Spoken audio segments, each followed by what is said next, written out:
بچوں، ایک جنگل میں کچھوا اور خرگوش رہتے تھے۔ وہ دونوں آپس میں دوست تھے اور وہ روز جنگل میں ایک دوسرے سے ملتے اور باتیں کرتے رہتے تھے۔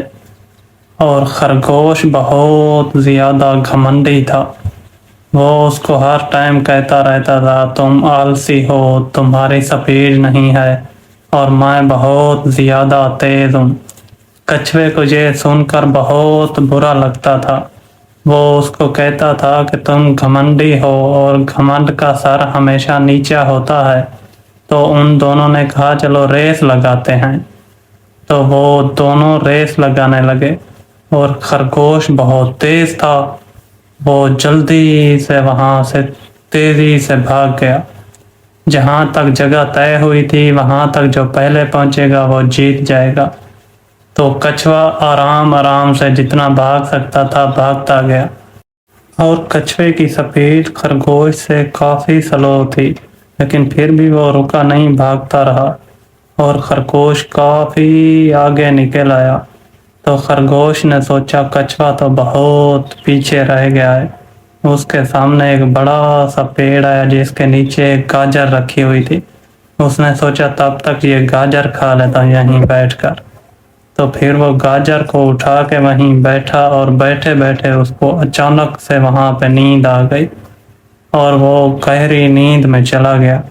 پھر وہ خرگوش وہاں پہ سو ہی رہا تھا کہ اچانک سے کچھوا وہاں پہ آ پہنچا، لیکن کچھوا رکا نہیں۔ جتنا تیز وہ بھاگ سکتا تھا بھاگتا رہا اور بہت ہی جلد وہ خرگوش سے آگے چلا گیا۔ جیسا کہ آپ لوگ دیکھ رہے وہ خرگوش سے آگے چلا گیا اور خرگوش وہیں بیٹھا تھا۔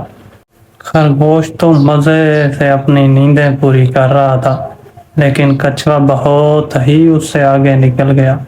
پھر خرگوش کی اچانک سے نیند کھلی اور وہ گاجر پھینک کے بھاگنے لگا، لیکن تب تک بہت ہی دیر ہو چکی تھی۔ کچھوا بہت آگے نکل گیا تھا۔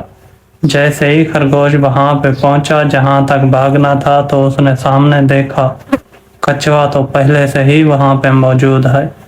یہ دیکھ کر پھر خرگوش بہت زیادہ شرمندہ ہوا اور کچھوے کے پاس جا کے اس نے بولا، کچھوے یار مجھے معاف کر دو، مجھے پتہ نہیں تھا کہ میں ایک گھمنڈی خرگوش ہوں اور میں گھمنڈ کے نیچے آ کے تمہارے ساتھ ایسی باتیں کرتا تھا۔ کچھوے نے بولا، دوست کوئی بات نہیں، لیکن گھمنڈ کا سر ہمیشہ نیچا ہوتا ہے، اس لیے گھمنڈ کبھی نہیں کریں۔